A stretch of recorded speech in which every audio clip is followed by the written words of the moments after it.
Hi guys, mayong adlaw. Padulong mi karon sa Boracay via Cebu Pacific. Direct flight ni siya from Davao to Katiklan. So mas okay na kay nanay direct.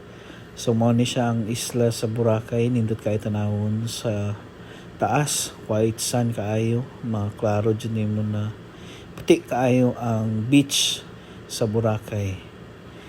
So if you plan na mag-book og flight, book og flight na medyo dugay-dugay pa kay mura. Davao to Katiklan. So mo ni pababa na mi sa plane. Init kaayo. Nindot ang weather pag-abot namo sa Katiklan Airport. So medyo kamay ang airport pero nindot ug maka-accommodate pods sa mga ubang flights. So si Cebu Pacific, Philippine Airlines, si AirAsia ug kani padulong mi sa shuttle kay dili pwede siya malakaw, medyo layo ang arrival o mo na ni nanami sa arrival, nagbaba na.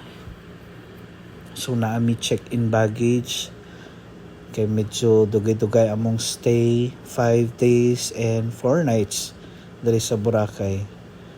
So mo ni kagamay ang airport sa Katiklan.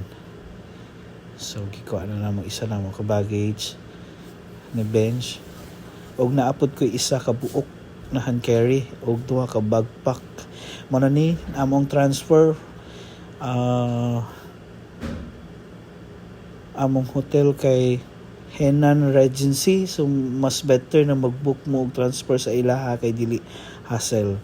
So kani padulong na pod sa speedboat, so mas dili hassle mag-book sa ilaha compare sa mag-DIY mo kay magpila-pila pa man. So kani nindot kay dili na dire-diretso bali sila na mag-pay sa inyo ha. Dili na mo pila atong mga mubayad sa boat, mubayad sa van.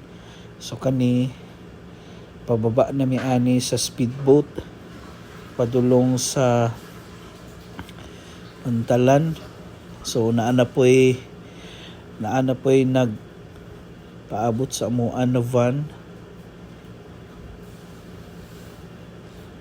So mao ni siya guys. So mas better jud na mag-book mo in advance og flight og mag-book directly sa hotel sa inyong transfer para dili hassle kay taas kaayo ang pila.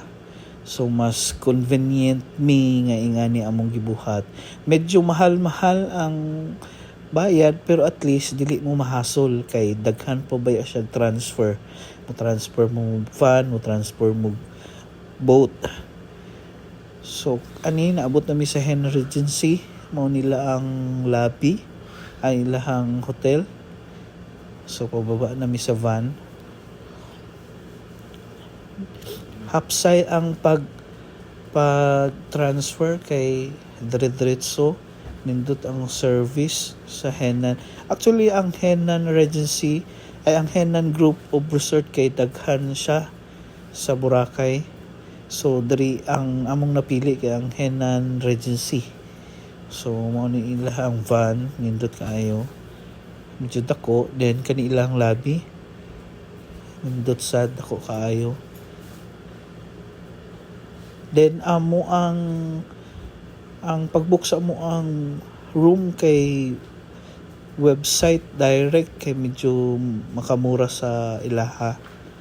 So ingani medyo dugay-dugay lang ang check-in kay they need to check all the booking reference, your valid ID, then explain nila kung unsa ang pwede malaagan sa Boracay, unsa ang pwede na activities i-book sa ilaha ug ang mga amenities nga pwede nimo siya ma-avail sa hotel. Nindot ang lobby ug dako kaayo. So medyo pricey lang kay medyo dako-dako na room. premium suite ang among nabook. Kani ang room medyo dako pod, two double bed and one single bed. Duha rami pero pati dako sa room. So kani ang toilet and bath naka-separate, nindot siya na ay bathtub. So mo lang to guys, enjoy the video. Bye.